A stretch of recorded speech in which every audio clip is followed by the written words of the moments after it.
As I'm sure you're all aware, last week on the 8th of September, Her Majesty the Queen sadly passed away. We send our condolences to the royal family here at Youth's Choice.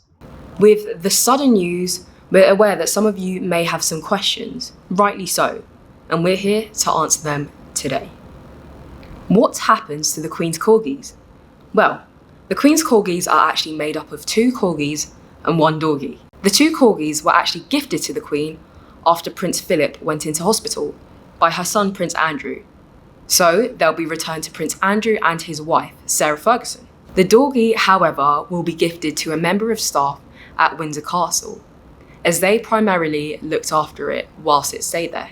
How wealthy was the Queen, and where will her riches go? At the beginning of this year, it was estimated that the Queen's net worth was a whopping £370 million. She made her money from land and properties, and also accumulated £6.7 million just from horse racing.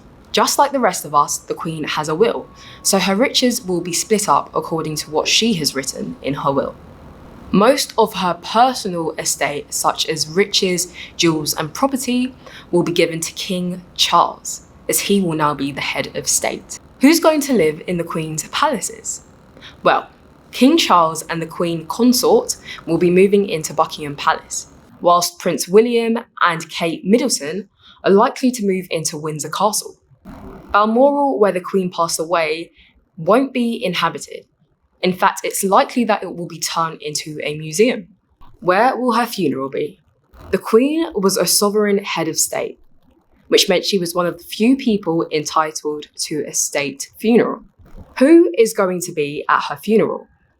All members of the royal family are expected to attend the Queen's funeral. As well as this, prime ministers, presidents, heads of states, and key figures from all around the world will be in attendance also. Thank you so much for watching. If you do happen to have any more questions about what happens next, feel free to comment them down below.